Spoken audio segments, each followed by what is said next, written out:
everyone, and welcome to Stars with Stasi, where no matter who or what you are on this cosmic journey, you are welcome here.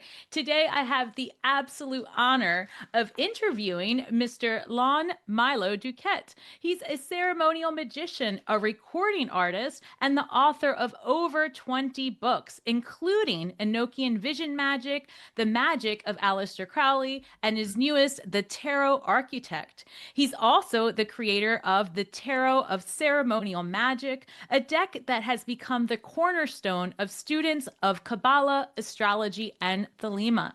Lon currently serves as the Deputy Grand Master of the OTO in the United States, and now in March of 2026, Lon will be teaching the Tarot Architect, a powerful in-person masterclass in the Joshua Tree in California.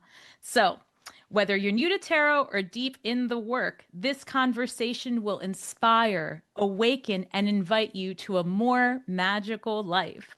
Lon, thank you so much for being here today. I am so grateful. How are you? I'm fine. It's a little warm here today in Sacramento. It got up to 105 in our backyard yesterday, so it's supposed to be hotter today. So I appreciate a moment in my cool office. Oh my goodness. As a lady who is more mature, I don't know that I could handle that type of weather right now. All Yeah. right. So, for those of you that are meeting you for the first time, who were you before the magic found you, and who would you say you are today?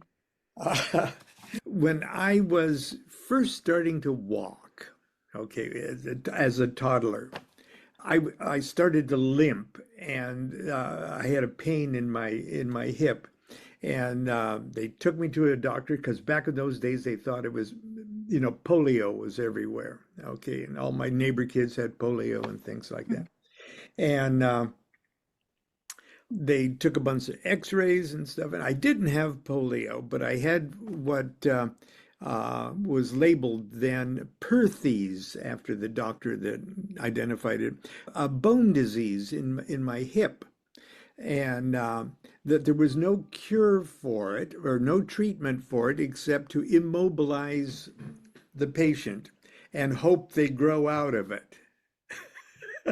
Wow. Okay. So just as I was starting to talk and walk, they put me back into the crib, and I liked it. Okay, I was alone with my pre-linguistic, almost infantile memories for a long time, a couple years, and so I had to almost internalize everything. And I remember trying to picture what I was before I was. Does that make sense? It does. Okay. It does.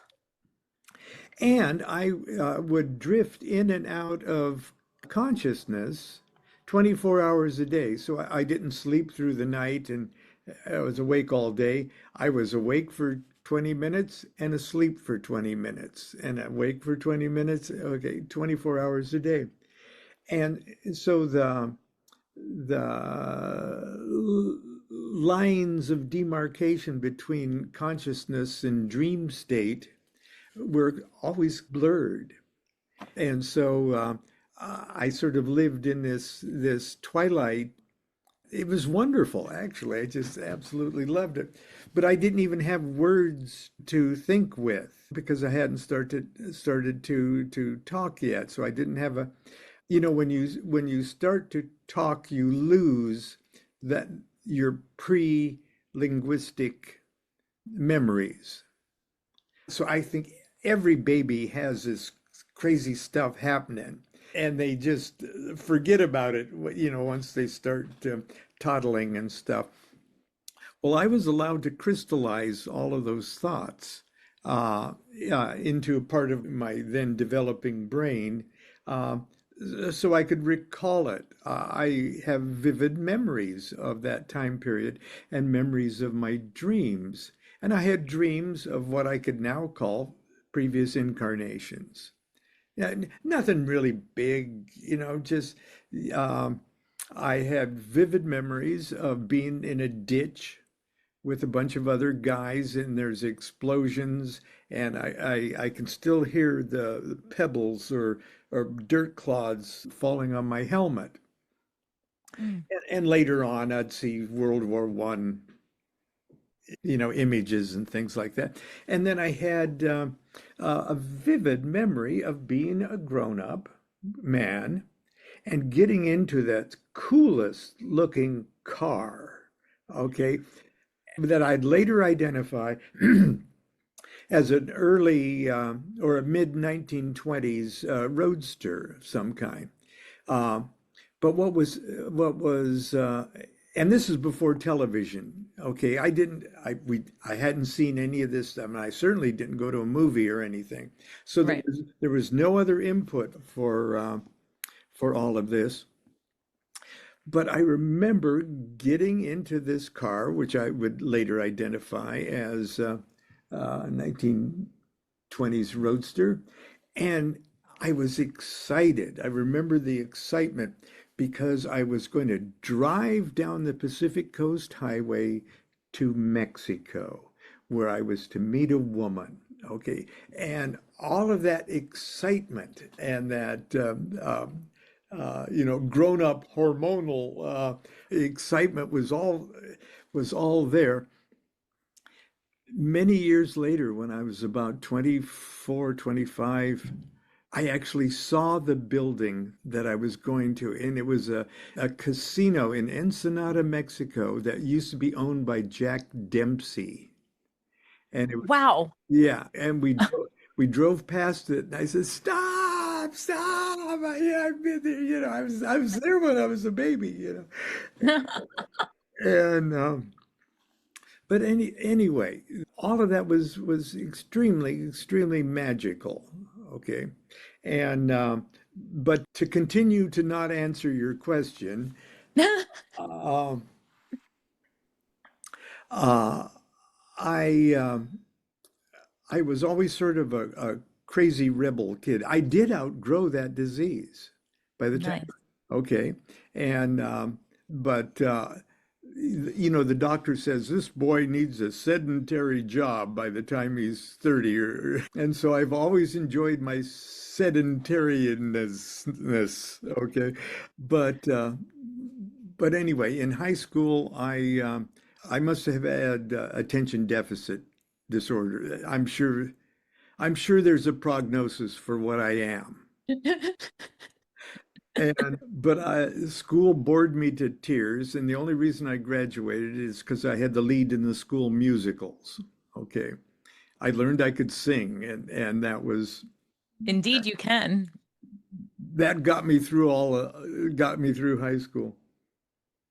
But I moved back to California. The family had moved to Nebraska for, oh God. Well, anyway, I moved back to California as soon as I graduated from high school, right in time for the fabulous 60s, the psychedelic 60s. Okay, moved back to California in 1966, and I was singing at a folk music place, a saloon. Okay, I was singing at a saloon, uh, and I walk into the restroom at a break, and there's a surfer kid in there, and said, "Would you like to buy some LSD?" Oh my goodness. And I said, "I sure would.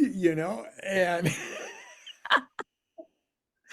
and I don't want to bore anybody with I saw Oh God, no, it's not boring. We want to know. but it was a most incredible experience. I went home, actually went to a friend's home. He had taken it to. He went off into his room, shut himself in his room, and saw Jesus, and then.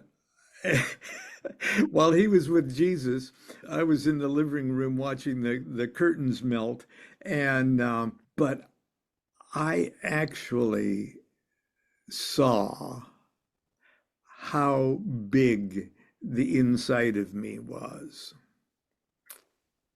Now, Wow. yeah, years later, I wrote as Rabbi Ben Clifford, it's all in your head. You just have no idea how big your head is. Well, I got a glimpse at how big my head was. Okay. And uh,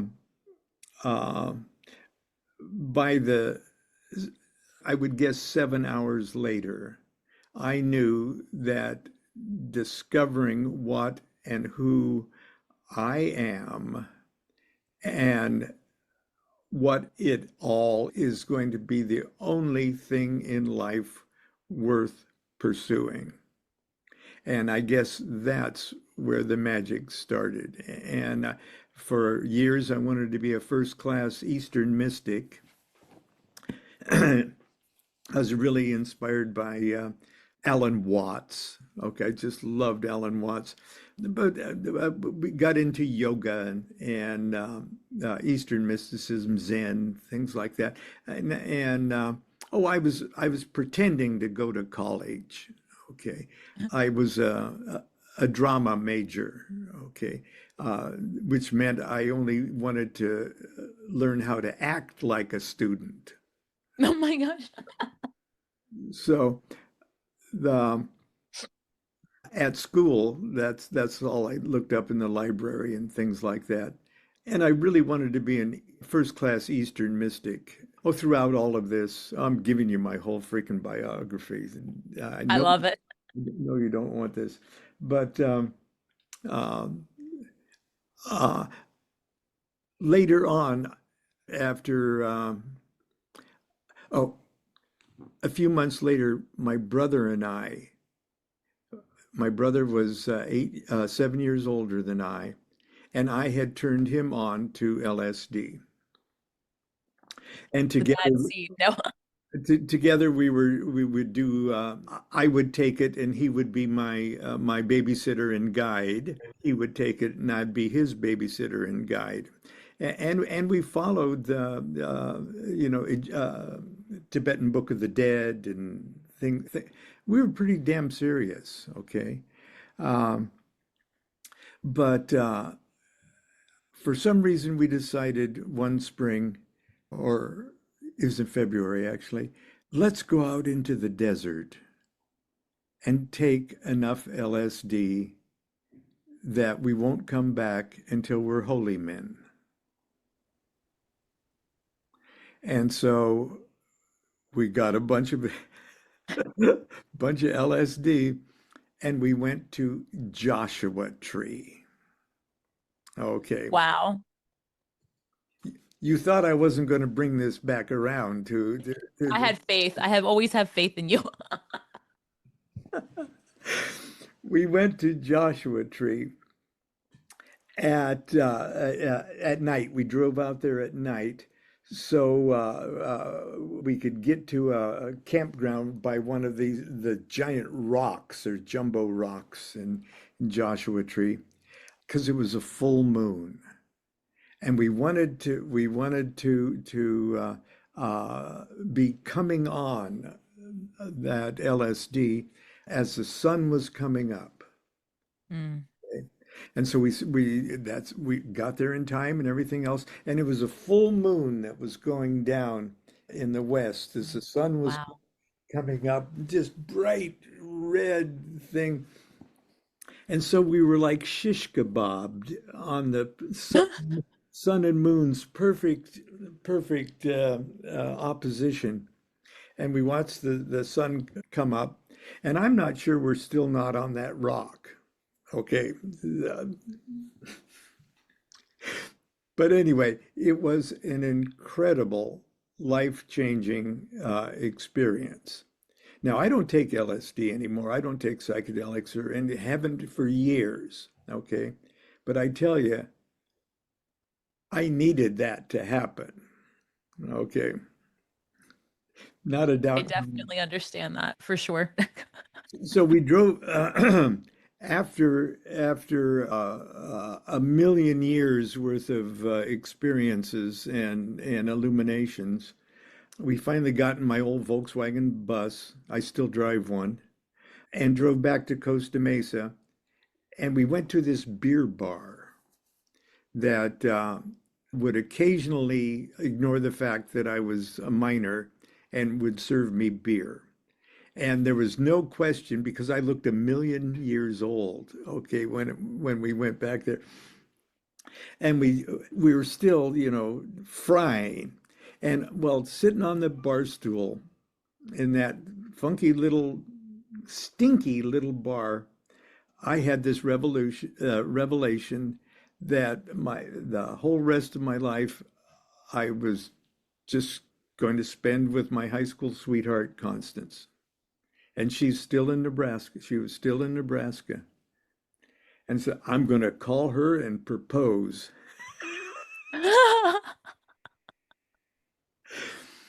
So it was really hard too. Okay, so I made my way back to the payphone. There's an old black payphone right by the pinball machine, and the pinball machine, the lights for the pinball machine were still solid going.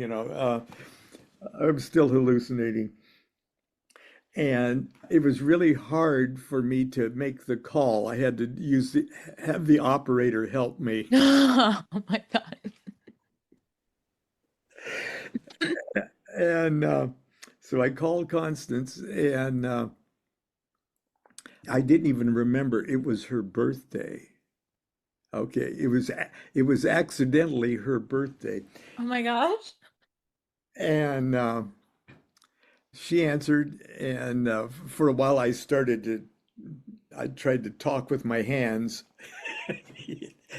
Then I realized this was an audio thing, and I said, "Do you want to get married?" And she said, "Okay." It was 25 years, our 25th wedding anniversary. I confessed that I was on acid when I proposed to her. She had no idea? Huh? She had No. no idea. Oh God, no. Oh my gosh. But anyway, and so from then on, my spiritual journey was something that Constance and I, in our own way, have taken together. And so we've been married this coming November, 58 years. Wow, congratulations. I love that story. I'm not even gonna lie. That was I love that. And actually, I did want you had said that you saw how big the inside of your head was, right?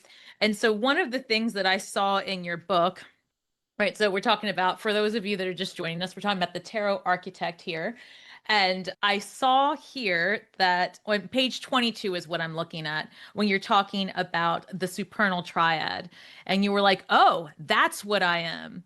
And you discuss how number one is the self, number two, the reflection of the not self. And then number three, the knowledge or realization that the not self is not the self. And I feel like there's a lot of that realization in the moment when you are, I don't know if you would call it that the veil is thin because you're undergoing a health issue or because you take psychedelics. I mean, you're definitely not alone there.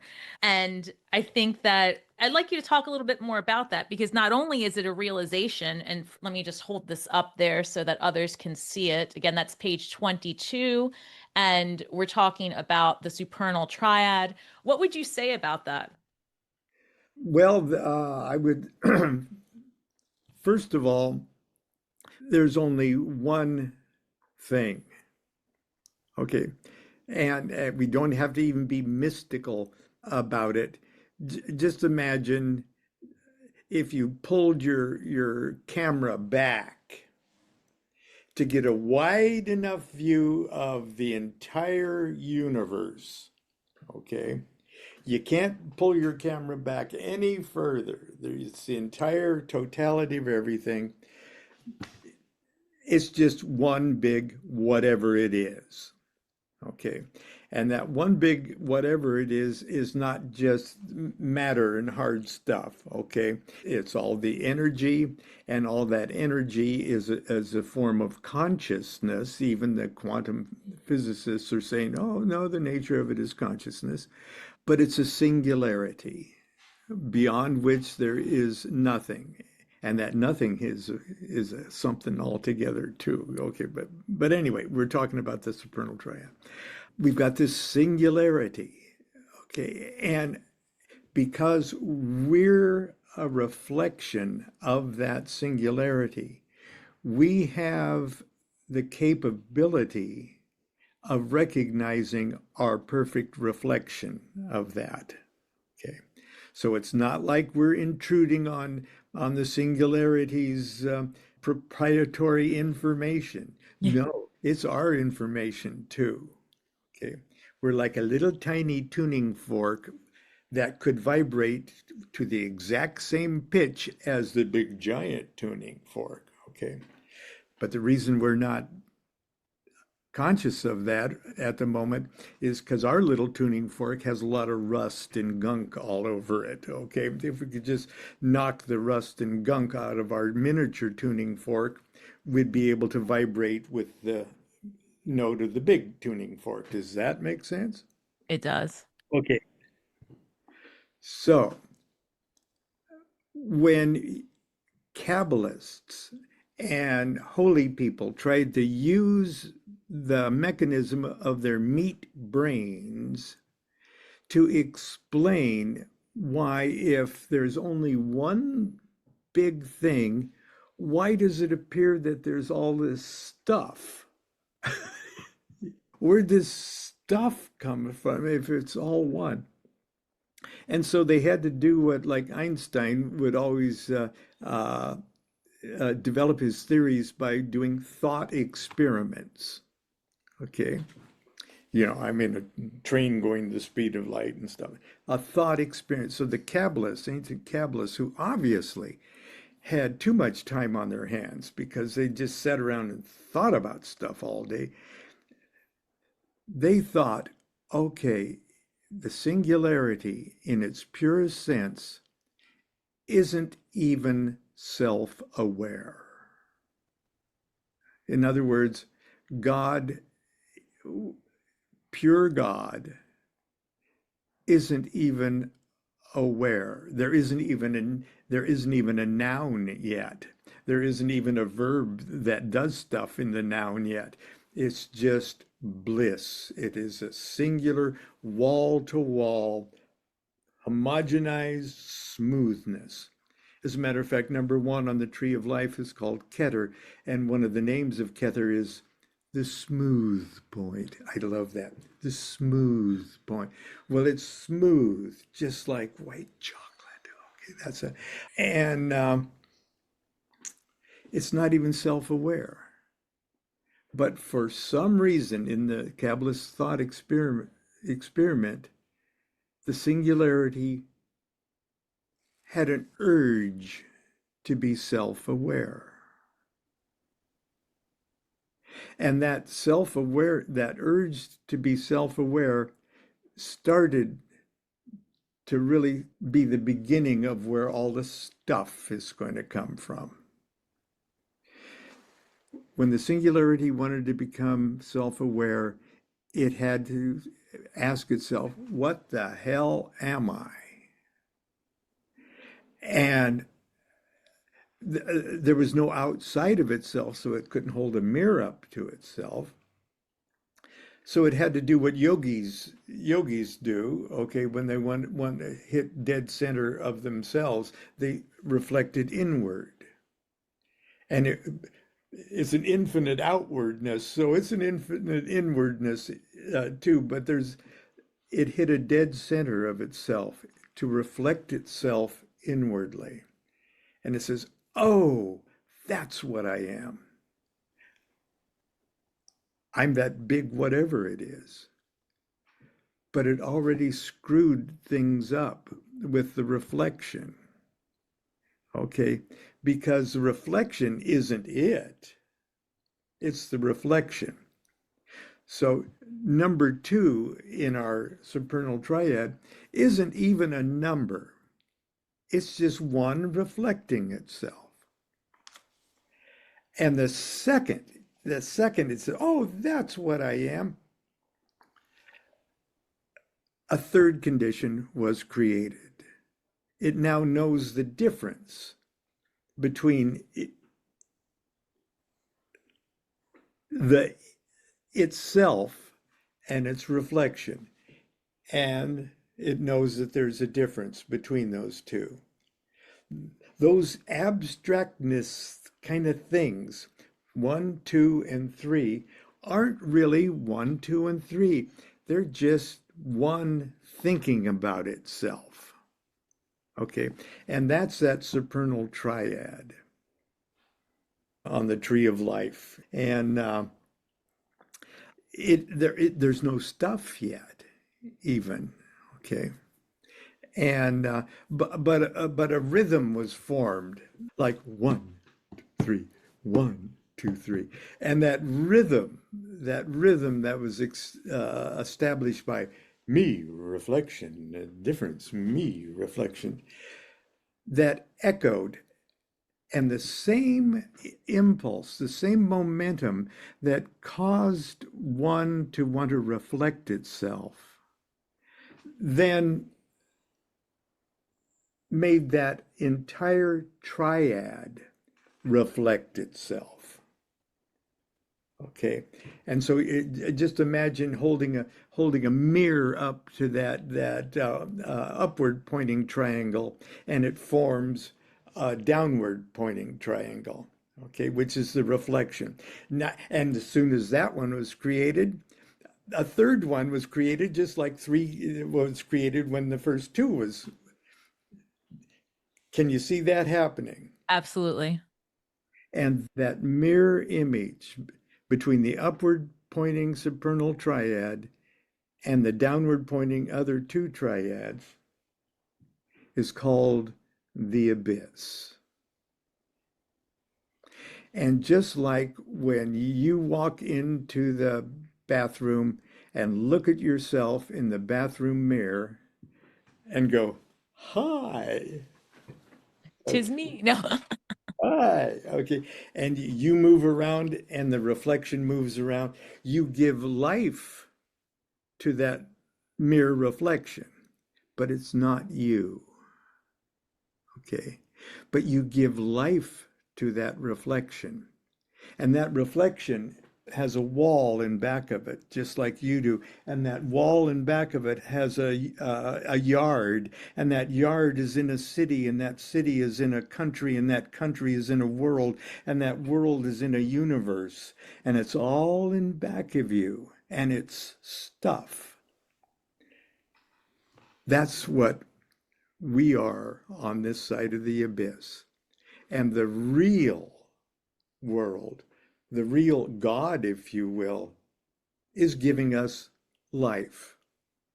But down here, we're just reflections of it. It's kind of depressing when you think about it, but not really. That's what the Kabbalists were trying to do when they developed a tree of life. Hang on a second. Let's see. Okay. Yes, I love it.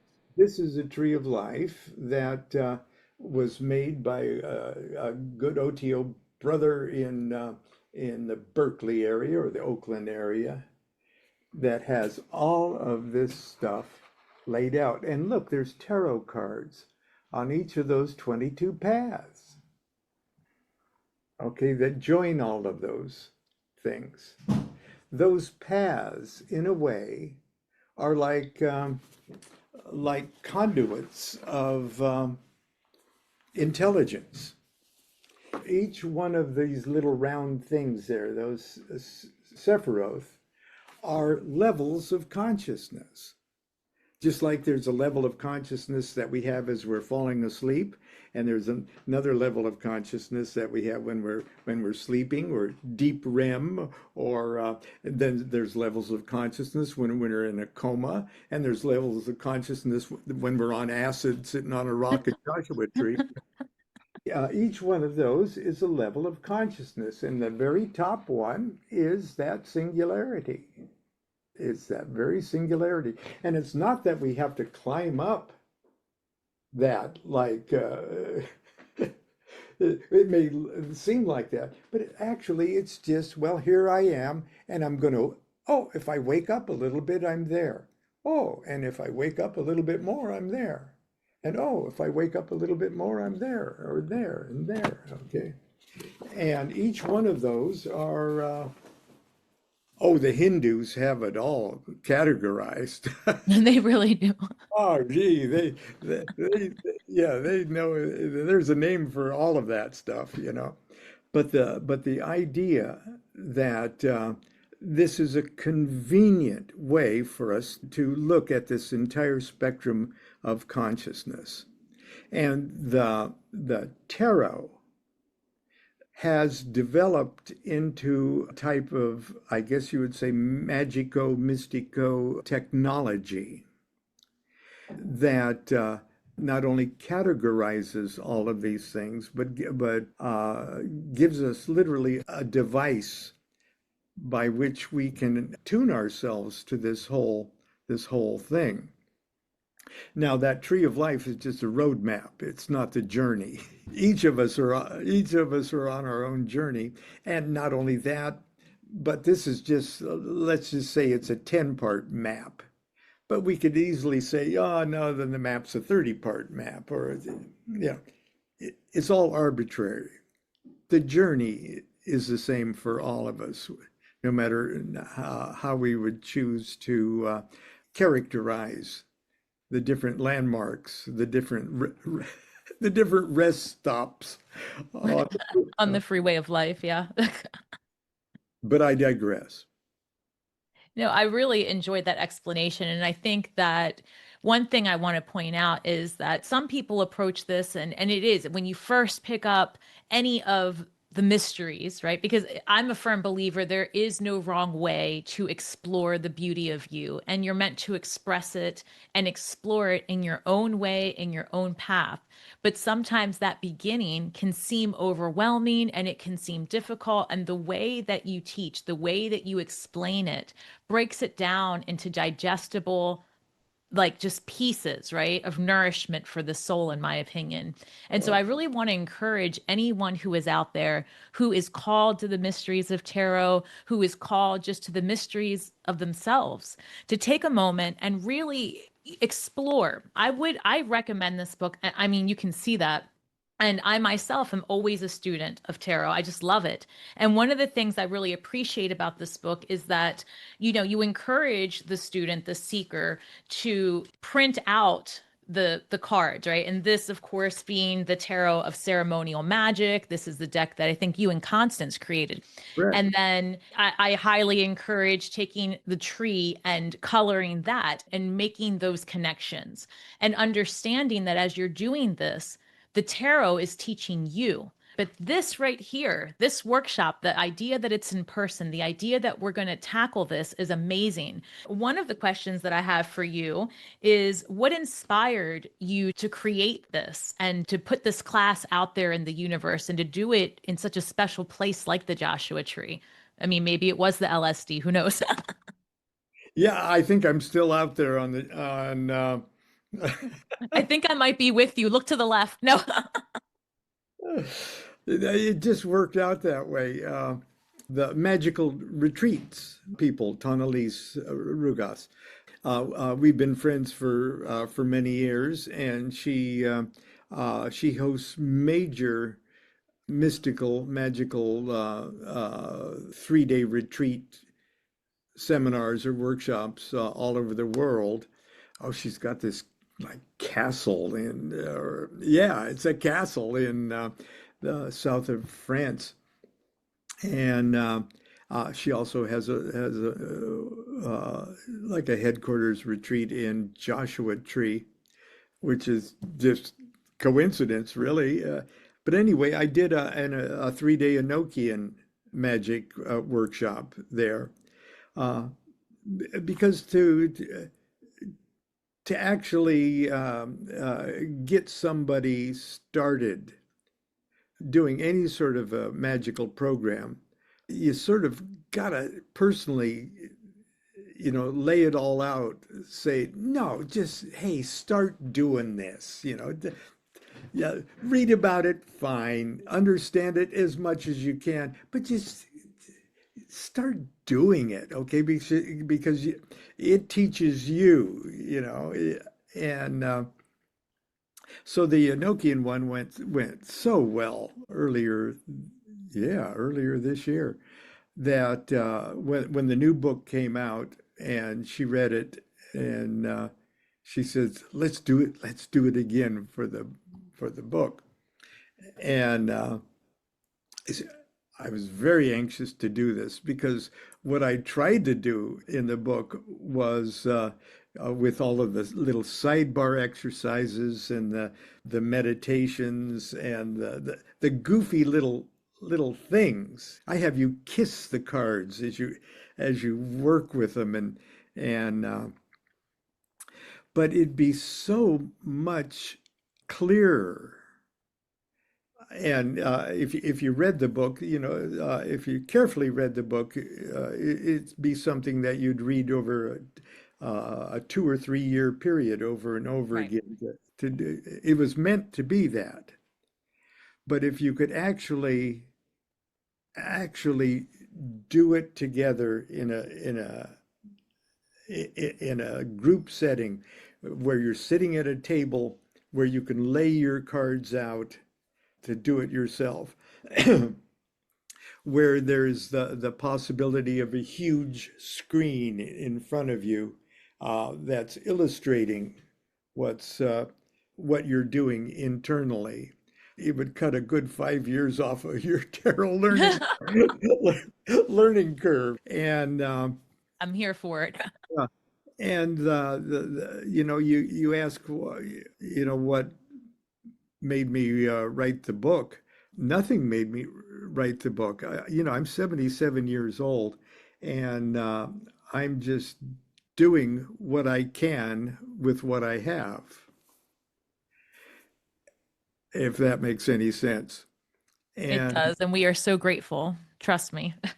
and so every new book is a different Lon that's writing it, because there's 5 years between books and stuff.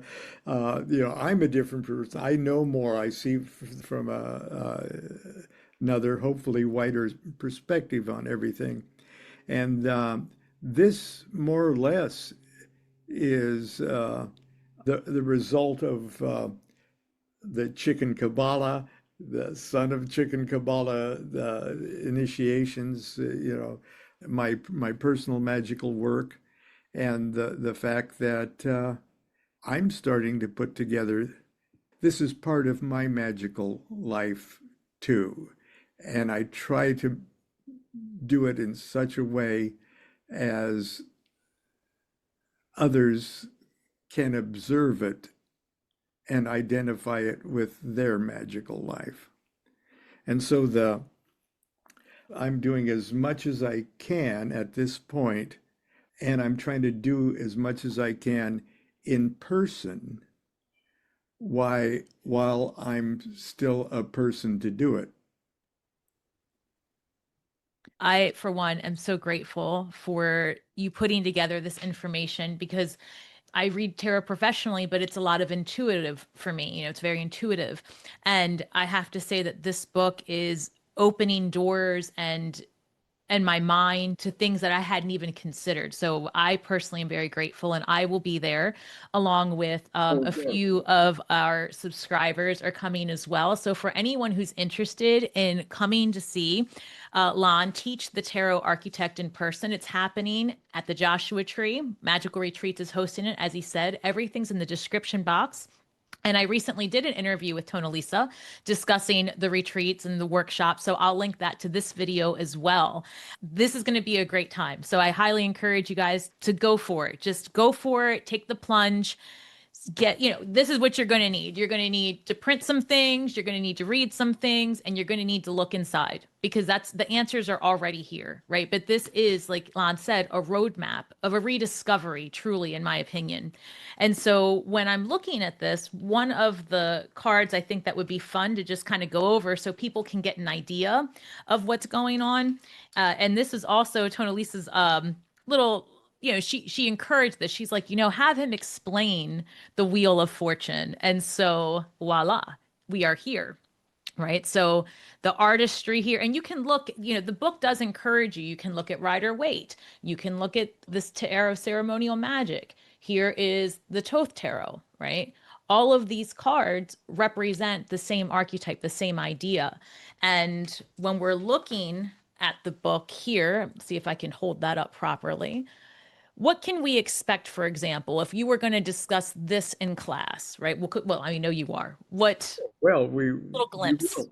First of all, you'd expect when you're, let's say you want to set out to paint your own tarot deck or color in somebody's blank tarot deck, and the book has just the barest line drawings plus all of the collateral magical goodies, okay, that go with the card, the Hebrew and the things like that. Okay.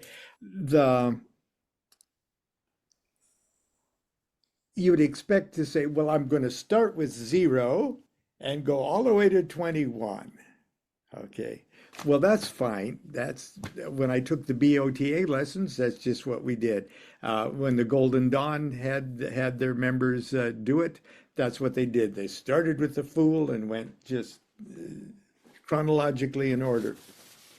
But that's not the way the universe was created. The universe was created according to the Sefer Yetzirah, which is the foundation of what makes the Hebrew alphabet the master key of what makes existence exist.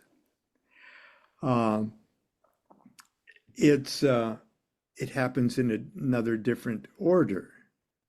So as we're working on each individual card, instead of starting like that, I have us attune ourselves with the exact same mat as existence came into existence. And that's where we have this idea of the cube of space.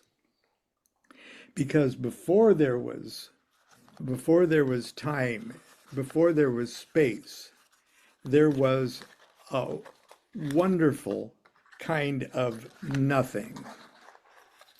And the tarot has two sides, two bookends of that nothing. And the first one is the nothing that everything goes into at the end of a fully manifested cycle. The Hindus have the Eye of Shiva. Mm-hmm. Shiva opens his eyes and the universe is destroyed, and closes its eyes and the universe is withdrawn again. Well, the last card in the tarot, which is associated with the sphere of Saturn, which is actually number 3 on the tree of life, up there in the supernal triad, it's different. It's special. It's a 0 that precedes the 0 out of which everything will jump. And that's the 0 out of which everything jumps, the Fool. So here's bookends, okay? And if you identify with that very, very first, where is it here? I've got, probably dropped it already. You see that little black thing? Yeah. That little black thing is this, Okay. And out of which it wants to create a universe, just like the singularity wanted to reflect itself. Okay. But that little black thing, that Saturn, that zero wanted to create. And so it didn't have any elbow room. There was no outside of itself. Okay. So it elongated itself. Okay. Now it looks like it's going up and down, but actually it's just going up and down at the same time. Okay. Okay. It stretched itself. I'm going to stretch myself into a universe. That's a pretty lanky universe. Okay. But it's a start. And it goes infinitely up and infinitely down from that point. And that infinitely up and down is the mother letter, one of the three mother letters of the Hebrew alphabet, Aleph.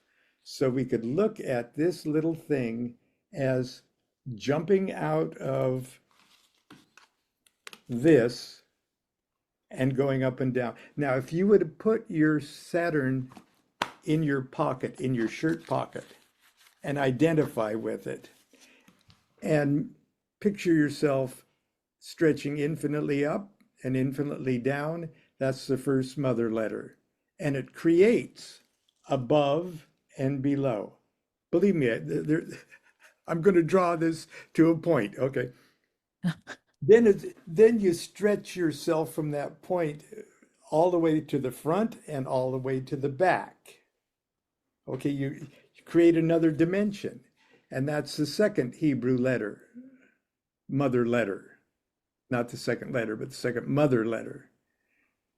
Okay, Mem for primitive water, and that's going front and back. Okay, I've spared no expense in pipe cleaners here. There's a method to the madness, audience. There's a method to the madness. There's that blue thing. See the blue thing going front and back. Here's the, yeah, okay. And as you can imagine, the third one is the third mother letter, Sheen, or primitive fire, and it goes from to left. Or you've just created up and down, front and back, right and left, above, below, east, west, north, south. And each of those three areas have opposites. And those opposites create the 6 walls of a cube. And those 6 walls, plus the center, are the 7 double letters of the Hebrew alphabet and the 7 planetary spheres. And one of those planetary spheres is Jupiter. And Jupiter is right behind you. If you're sitting meditating, you've got Venus in front of you and the Empress, and you've got the Wheel of Fortune in the west right behind you. And all of that was just to start talking about the Wheel of Fortune. But it was actually very helpful because one of the exercises that you first do is the cube of space when you're working the text. And if you go to Lon's website, right, if you get the book and you go to Lon's website, there's downloadable PDF there as well, where you can download the images that you'll color in. There's also a meditation on there about the cube of space that really, what you just showed me helped me with that meditation, actually, because it might just be pipe cleaner, but people, I'm telling you, magic is everywhere. And the idea of being able to see it in multiple formats, to be honest, is what makes it click, right? Tactile learning, it really makes it click, and it makes it, again, digestible. So now you've got me hooked. Tell me about this Wheel of Fortune. I cannot wait. Okay. The wheel, let's see if I got, you can hold up a Wheel of Fortune if you can find Here we one. go. I've got you. Boom. All right. Let me just hold it in a way that I'm not covering anything. Okay, not only is this the planetary sphere of Jupiter, which is right there, okay, on the tree of life. It's actually the highest sephira below the abyss. It's the God that thinks it's God, but it isn't God. Okay, it's the God of the reflection world. Okay, Jupiter. Not that it's bad or anything else, but it's the beginning of what eventually is going to hold all what we perceive as matter and energy together. And that is a dynamic that revolves. Okay. So if you can imagine our discussion of the supernal triad is being all abstract and okay, but there's no stuff yet. But it gets down into number 4, the sphere of Jupiter, and things start spinning. And out of that spinning is going to come energy, matter, and Yeah. and time even, okay? The man-made construct of time. So those three animals, which you see a sphinx, and you see sort of a, yeah, and you see an like a crocodile, that's Typhon, okay, and you see an ape, and that's Hermanubis, and but what we're seeing in alchemical terms is the sphinx is salt. Hermanubis, the monkey, is mercury, and the crocodile is sulfur. Salt, sulfur, and mercury. Now, they're elements, they're alchemical elements, but they're not like what we think of as fire, water, air, and earth type elements. These are qualities, and they're the same thing. Salt, sulfur, and mercury, Hermanubis, Sphinx, and Typhon, are the exact same thing that the Hindus call the gunas, Gunas, the gunas, sattvas, rajas, and tamas. And the Hindus say that it's the job of the gunas to revolve. So that wheel is not just stationary. Those three characters, salt, sulfur, and mercury, are constantly in motion, one descending, one ascending, and one temporarily on top. And none of them are in those positions for very long. And it's that turning of that wheel that gives us the illusion of existence. But right in the middle of that wheel is the hub. And that hub, that axle, that hub is stationary. It does not move. Everything else moves around. So if you really want to get what the Wheel of Fortune is all about, you can be distracted and entertained by the fighting of the three characters for supremacy, or you can become as still as that central point. Crowley wrote a beautiful ritual that we used to do every year or so. It's called the Rite of Jupiter.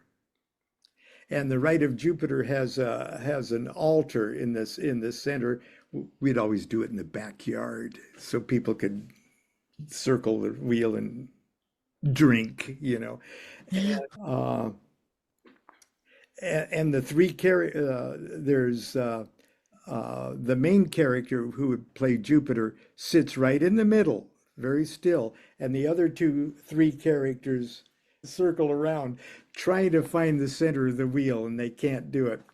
And Jupiter finally lectures them, and he addresses the Typhon as feeling.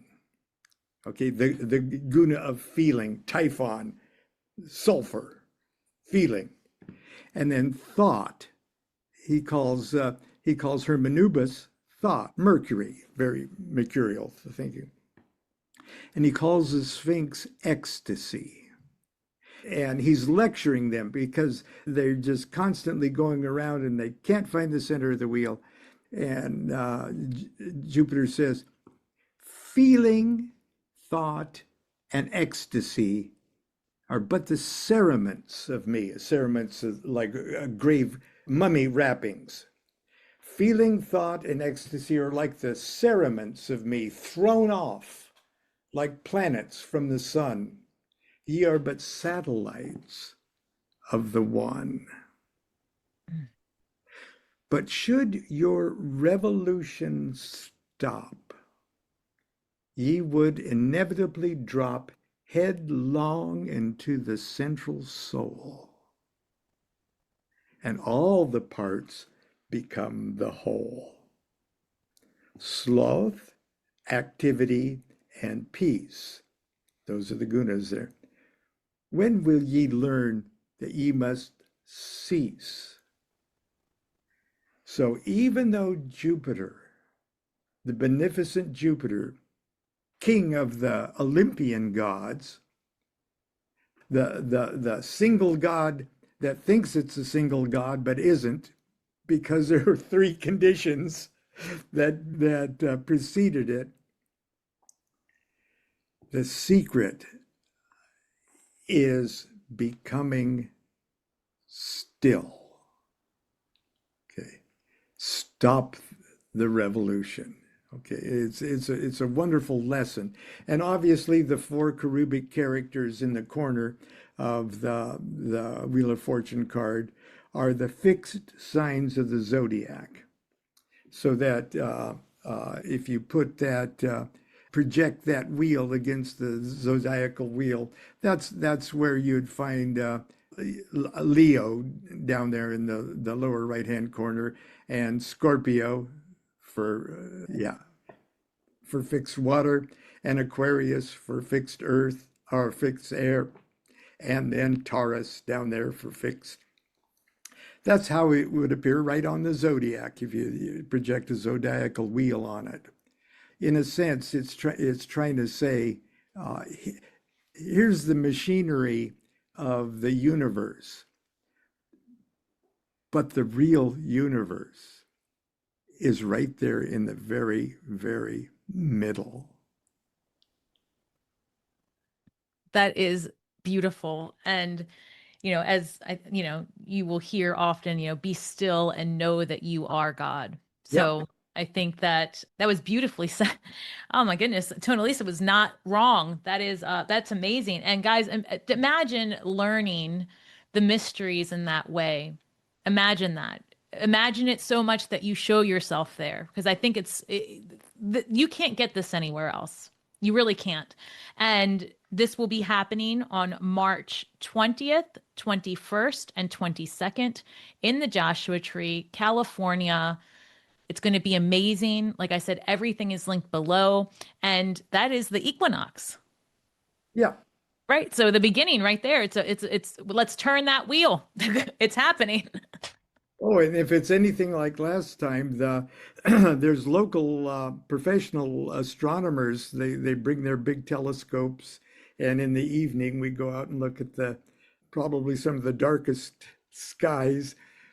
The Milky Way, you can just touch it. Oh, I can't wait. I literally can't wait. That's so exciting. And to be honest, I mean, the hell with these questions. That was like the best information I've ever gotten. Guys, let me tell you, I tried to be all planny and stuff, and it's out the window because this was so much better than anything I had planned. So that's another thing. Let things happen in your life. It always turns out better than you could have ever imagined when you just release control and allow things to just take place, because it's already written in the stars, right? And I love that. So before we go, if someone wants to take your workshop and read the Tarot Architect or connect with you, the OTO, the Gnostic Mass, where would you tell someone who is just starting out with the curiosity, the calling, the seeker, where is a good place to just start? I mean, obviously, the text, the material, the gatherings, but because it's such a vast knowledge, right? Like the occult is so much. What's a good forward practical step? First of all, do whatever it is you're attracted to the most, okay? And really, just to start being a magician, just accept the fact that you're the star of your own movie, okay? A magician is simply a person who willfully and consciously observes their own existence. That's all. Everything else is just an aid to helping you observe your own existence. You're your own best guide, ultimately, okay, if you just allow yourself to be. So accept the fact that you're the star of your own movie. Treat yourself as that, okay? You're observing yourself.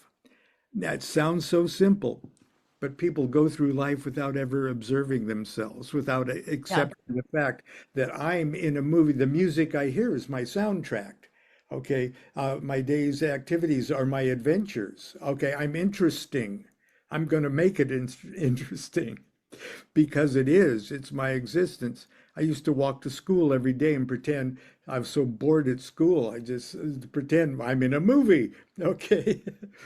I'm my own star. Okay. And I started to accept the fact that I was.